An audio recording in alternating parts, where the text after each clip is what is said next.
저는 오늘 제가 교육 생활을 하면서 교화 선상에서 어디에서 어떻게 살아왔고 현장 속에서 어떠한 공부를 했는가 하는 내용으로 말씀을 드리고자 합니다. 우리나라 종교 현황을 살펴보면 종교 인구는 최근 7년 사이에 10%가 감소하고 20대 청년 교인이 5년간 절반으로 대폭 감소했다고 합니다. 나이가 많으면 많을수록 종교인의 비율은 높아진다고 합니다. 이렇듯 교화 현장에서 교화를 한다는 것은 그만큼 어려운 환경에 처해 있는 것입니다. 하지만 우리 원불교는 한국 종교 교화 현장뿐만 아니라 해외 교화의 발판을 마련하고 있으니 입지가 다른 종당과는 다른 면이 있다고 봅니다. 주로 해외 교화 활동을 살펴보면 선센터와 훈련원, 교육사업으로 직업학교와 유치원을 설립하여 운영을 진행한 바 있고 청소년 교육 프로그램으로서 또한 양국 청소년들이 교류를 활발하게 진행한 바 있습니다. 세계 봉공회에서 재난지원 사업 등을 지속적으로 전개하고 있습니다. 저는 출가하고 한국에서 7년간 교무로서의 기본 소양을 갖추고 한중수교가 한 후에 중국어로 건너가 원기 78년도부터 시작하여 30여 년 동안 교화에 관심을 가지고 살았고 중국에서 24년간 중국 북경에서 현장 속에서 여러 가지 교화 사업을 진행하면서 한중 교류에 혈성을 다하여 살아왔다고 자부합니다. 저는 중국 개척을 시작하여 3번 발령을 받고 사무국장을 거쳐서 중국 교구장을 7년간 최근 재직하였고 현재는 중국 교화 역사 정리 작업을 하고 있습니다. 중국 교화는 다들 어렵다고 말하는데 저도 또한 역시 어렵다는 생각을 떨쳐버릴 수가 없습니다. 30년을 살아도 역시 어렵습니다. 그런다고 덥다고 하여 혹은 춥다고 하여 씨앗을 안 뿌리면 언제 싹을 틔우고 결실을 거둘 수 있겠습니까? 그래서 30년 동안 무엇을 하고 살았나 되돌아보면서 작년 7월 8일에 중국교화 30년 교화 학술대회를 중앙총부 법원관 대회의실에서 중국 관련 전문 연구학자 5명을 모시고 발표를 하였습니다. 관심 있는 제가 출가 교도들이 약 170명이 모인 가운데 학술대회를 개최한 바 있습니다. 학술대회를 통하여 30년을 되돌아보고 앞으로의 100년의 미래를 설계하는 계기를 마련하고 또한 진행하였습니다. 학술대회 보고차 종법사님을 배할하고 있을 때 종법사님께서 해외 교화하는데 정식으로 학술대회를 하는 것은 처음이다라고 말씀하시면서 잘 해보라고 하명을 해주셨습니다. 저는 성심을 다하여 무난하게 잘 진행하였다고 자평하여 보기도 하였습니다. 본인이 발표한 원불교 중국교화 30년 현황과 과제라는 논고에서 활동 내용을 살펴보면 강남교당 후원으로 훈춘에 학교를 설립하여 중국 훈춘 정부에 기증하였고 원불교 사회복지협의회에서는 16년간 단동, 훈춘, 영길, 동북지방의 지원사업과 장학사업을 끊임없이 지원하였고 원광대학교 의대생을 중심으로 동북지역에 의료봉사활동을 지속적으로 전개한 바 있습니다. 영길 3동 유치원을 건립하여 9년간 유아들을 위해서 교육생활에 심혈을 다하였고 문화부에 주관한 프로그램으로 한중 청소년 교류를 진행한 바 있습니다.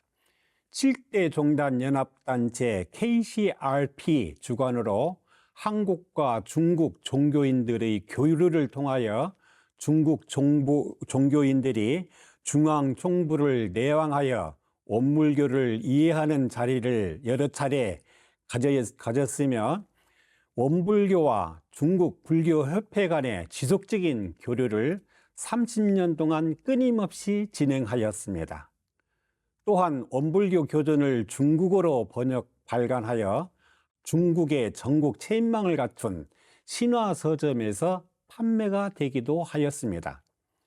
중국 대학에서 원불교 중문판 교전 출판 기념 심포지엄을 하였는데 중국 학자들이 말하기를 원불교의 특징은 남녀 평등 사상으로 남녀가 동등하게 활동한다는 내용과 또한 병진 사상으로 일과 이치를 함께 밝혀서 일 속에서 공부심을 놓지 않고 이사 병행하게 한 점은 미래 종교가 지향해야 할 법이라고 평가한 바 있습니다. 원불교 세계봉공회에서 사천 대지진의 금일봉과 물자 지원을 현장에서 전달한 바 있고 코로나19에 중국 홍십자와 불교협회에 마스크 2만 장을 기증하기도 하였습니다. 저는 교육생활을 시작하면서 교화 현장에서 일생을 다하리라는 생각을 하였고 대종사님 모셨던 어른을 모시고 살았으면 하는 다짐을 하였습니다. 첫 부교무 시절에 범타원 종사님을 모시고 3년 동안 마산교당에서 살았는데 범타원님께서 저에게 종종 하신 말씀이 너희들이 중국 천지를 누가 흔들 줄 아느냐라는 말씀을 대종사님께서 하셨다고 저에게 들려주셨습니다. 많은 세월이 흘러 되돌아보니 저에게는 우연이 아닌 필연이었고 숙명으로 받아들여지게 되었습니다. 사람들이 저를 보고 중국 사람 같다라고 말하는 사람들이 들어 있습니다. 원래 한국 사람인데 오래 살다 보면 그리 되는가 싶습니다. 지금은 중국 음식이 한국 음식보다 맛있을 수도 있습니다. 중국에 가면 언젠가 살았던 고향 같은 기분이 들기도 하고 어떨 때는 한국말을 하는 것보다 중국말을 하는 것이 더 편안할 때가 있습니다. 말하다 보면은 한국말이 생각이 안 나 버벅될 때도 있습니다. 이렇듯 중국인이 다 됐다고 하는 증표가 있습니다. 제가 처음에 한국 주중대사관에서 4년 동안 근무를 하면서 교화에 물꼬를 텄는데 제가 어느 날 아침 새벽에 고궁을 지나는 해자를 갔는데 날씨의 온도차에 의해서 안개가 무럭무럭 피어났습니다. 저는 피곤해서 눈을 지그시 감고 떴는데 이상하게 그 모습이 어느 때 어느 곳에서 보았는가 하라는 흐릿한 기억이 났습니다. 그 생각이 바로 내가 눈에 보였던 것과 내가 생각했던 그 그림이 딱 맞아떨어졌던 것입니다. 아마 전생에 제가 그곳에서 아마 살았지 않았는가 그런 생각을 합니다. 왜 하필이면은 제가 교육생활에 40여 년 동안 교육생활을 했는데 거진 30년 동안 중국에서 근무를 하게 되었을까 하는 것도 필연이 아닌 우연이 아닌 꼭 인연지가 아닌가 그런 생각을 하게 됩니다. 왜냐하면은 그것도 중국 지방이 아니라 꼭 북경에서만 30여 년을 관여해 왔기 때문입니다.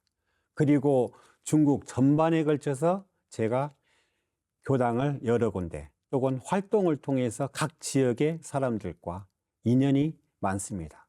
제가 인연을 맺으면은 거진 20년 이상 되는 인연, 즉 중국 사람들을 많이 알고 지냅니다. 그 사람들이 선연이기 때문에 저의 일이 되면은 모든 것을 발벗고 나서서 도와주는 때가 한두 건이 아닙니다.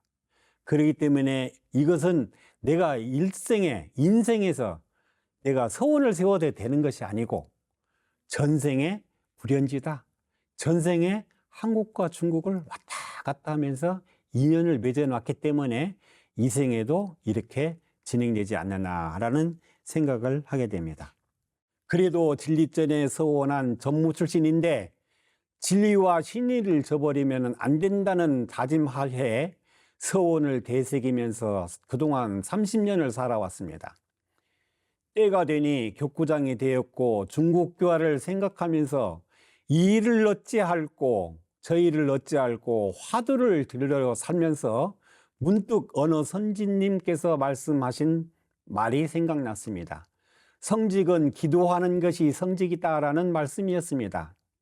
교도들과 함께 서원일념 천일 정진기도를 서원하고 새벽에는 교모님이야 또한 저녁에는 교도들이 돌아가면서 기도를 정성스럽게 다하면서 드디어 해제식을 하게 되었고, 해제 법문으로 저는 견행견심 2000일 수행 정진기도를 다시 시작하고자 하고 제안을 하였습니다.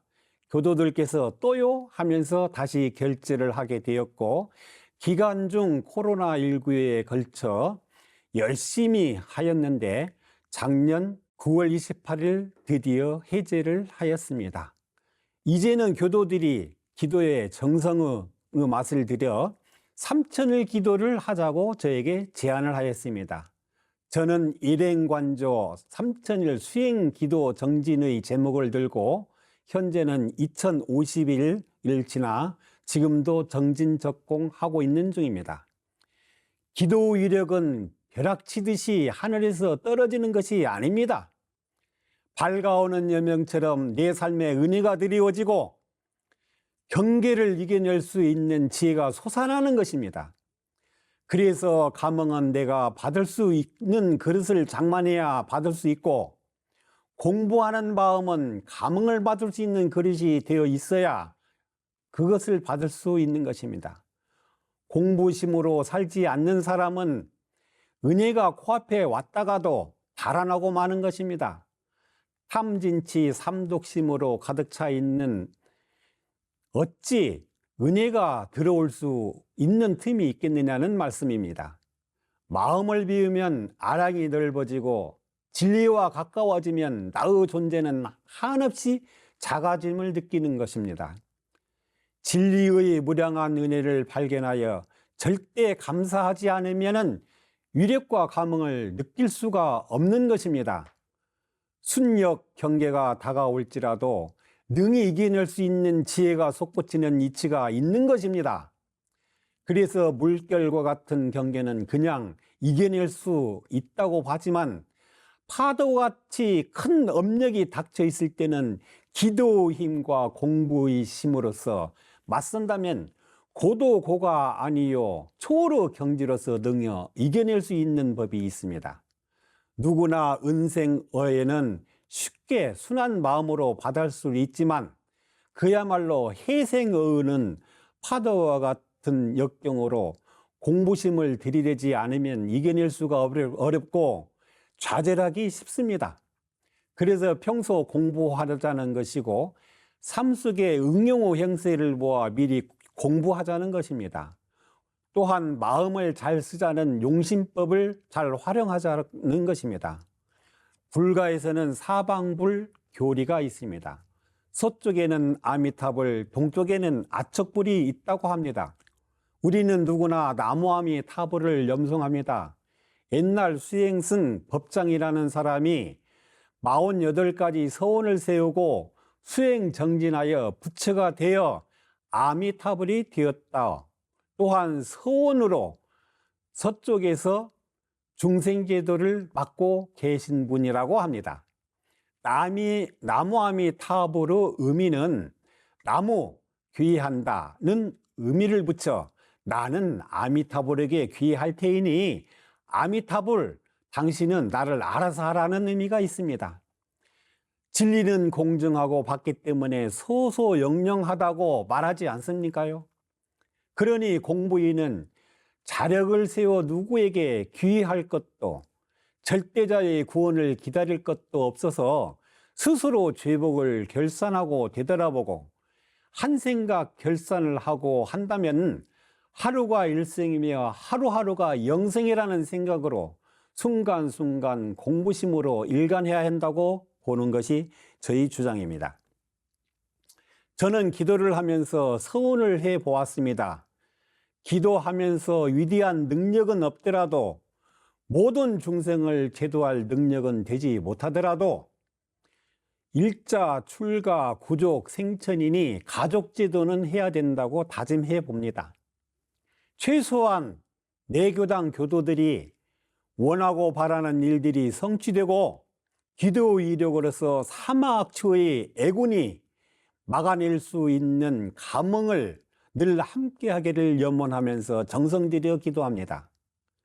그리고 그 위력과 응감을 느끼면서 만일기도, 소원 기도를 세우면서 만일 기도를 하려면 제 나이에 비춰서 90살까지는 살아야겠다고 생각을 하면서 건강해야 부처가 될 수 있지 않을까 하면서 건강에도 신경을 쓰고 살아갑니다.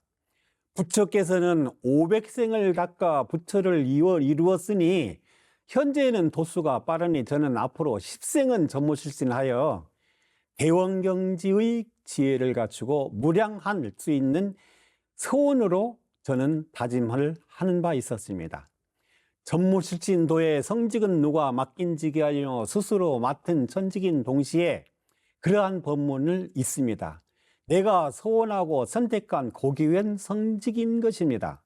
성직은 달면 삼키고 쓰면 뱉는 것도 아니고 진자리는 싫고 마른 자리는 좋고 하는 것도 아니라고 봅니다. 공부인이 머무는 곳에 웃음이 피어나고 만나는 인연들과 은혜로운 향기가 피어나면서 일속에 서로서로 자리 이타로서 그 정신으로 거듭나야 할 것이라고 봅니다. 저는 참마음, 청정심을 찾으려 하지 않습니다. 그 마음은 신기루와 같아서 찾으면 숨어버리고 쫓으면 달아나 버립니다. 고요하면 드러나고 멈추면 보인다는 저희 생각입니다. 고요하고 멈추는 공부는 요란한 마음과 어리석은 행동과 그런 생각을 멀리하고 제거하는 것이라고 봅니다. 숨금을 찾으려면은 그 채로 거르고 수행을 계속 정진한다면 수행이 드러나듯이 청정한 나의 본성이 드러나게 될 것입니다. 수많은 생을 통하여 업을 짓고 받으면서 어찌 남은 업이 없겠습니까? 순역경계가 내게 닥쳐오고 밀려들 때 공부심을 통하여 능히 이겨내는 마음의 힘을 갖추면 고도고가 아니요 경지를 맛보게 되는 이치를 알게 되는 것입니다. 일상수행의 요법에 요란한 마음과 그런 생각, 어리석은 행동을 계속하고 보면 본인들의 삶 속에 108가지 번뇌가 치성하며 그 속에서 헤매이다가 일생을 망쳐버리고 영생을 그르치게 되는 것입니다. 3000년 불교 사상의 흐름을 살펴보면 초기 불교는 무상, 무아, 즉 무자리를 강조하였고 그 뒤에는 유자리를 드러내는 사상이 발달하였습니다. 그것이 당나라 현장 스님이 인도 아란다 대학에서 머물면서 장안으로 가져온 경전들을 모두 편집하고 번역한 것들이 유식학, 다시 말해서 오직 마음의 작용이라고 하는 교리입니다. 그래서 신라 의상과 원효 스님이 당나라로 이 법을 구하러 갔던 것입니다. 이 법을 구하러 갔다고 보면은 그것은 바로 일체유심조법이 되는 것입니다. 그래서 일체유심조가 여기서 나오는 말입니다. 대종사님께서 이 세상의 이치를 대자리와 소자리에 치우치거나 무다, 유에다 편착을 떠나 유무초를 강조하였습니다. 생과 사는 왔다 갔다 하는 거래의 이치로 해탈과 자유를 말씀하셨고 공부와 일을 둘로 나누지 않고 함께 아우르는 이사병행의 법을 설하여 주었던 것입니다. 편착되거나 치우치지 않는 것, 그래서 일원상 서문에 유상으로 보면 무상으로 보면으로 모든 법을 아우르시고 모든 서상을 총습하신 것입니다. 개성에도 유와 무를 공존시켜 구공으로 혹은 구적으로 표현을 하여 주셨던 것입니다. 무화과는 꽃을 피우지 않고 열매를 맺는 과일입니다. 꽃무렵은 꽃은 피우지만 열매를 맺지 않는다고 합니다. 석가모니 부처님께서는 49년간 법을 설하여 놓고 돌아가실 때에는 한 법도 설한 바 없다고 말씀하셨습니다. 소태산 대종사님께서는 그 진리의 본체 자리를 언어도단이라고 말씀하셨습니다. 이론은 언어도단입니다. 이론은 즉 진리는 말과 글로 형용할 수 없고 표현한다면 그 순간부터 틀려버리는 이치가 있습니다. 일년미생전, 천지미분전, 태극이 무국이다. 다 같은 말로서 말로 표현할 수 없다는 것인데 말하라고 하니 얼마나 참으로 답답한 일이 아니겠습니까? 그래서 선문답을 하면서 언어로는 안 되고 동작으로 표현하는 선문답이 발달하게 됩니다.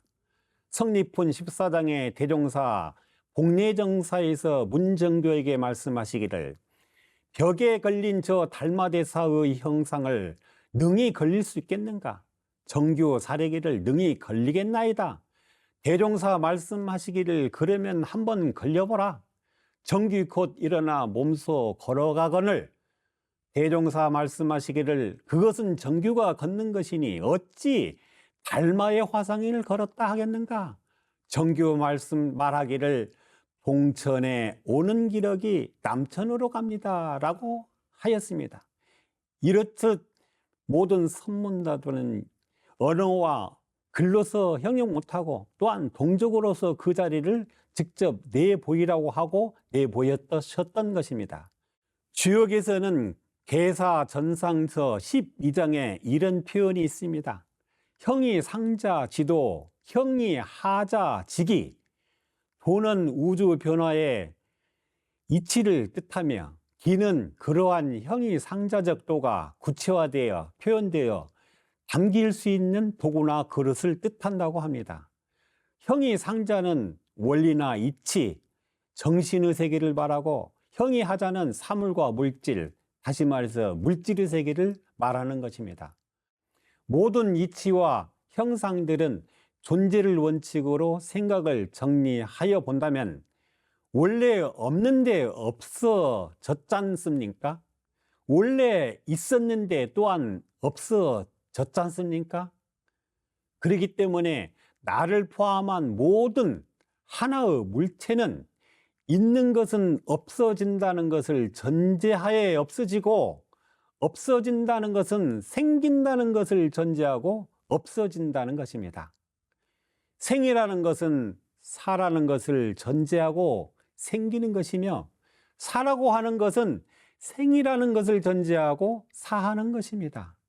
다시 간단하게 말하면 유와 무가 공존하는 것이며 생과 사가 둘 아닌 둘이법이 되는 것입니다. 하나이면서 둘이고 둘이면서 하나입니다.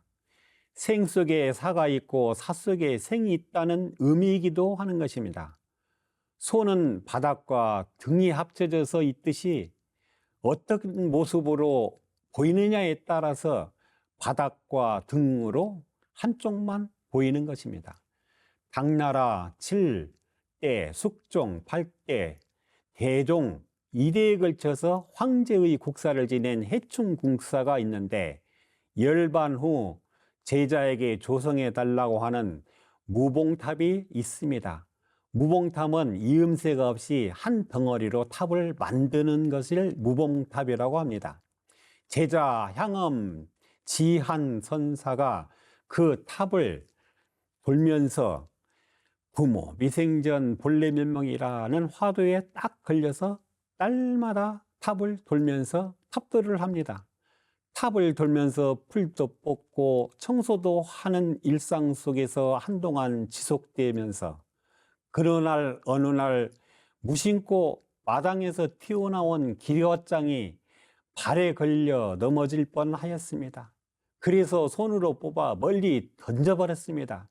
나라가 그 기와장이 대나무에 탁 부딪히는 소리에 크게 깨달았다고 합니다.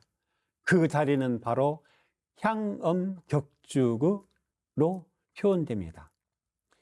저는 총체적으로 정리의 말씀으로 가자가자라는 말씀으로 해석하고 줄일까 합니다.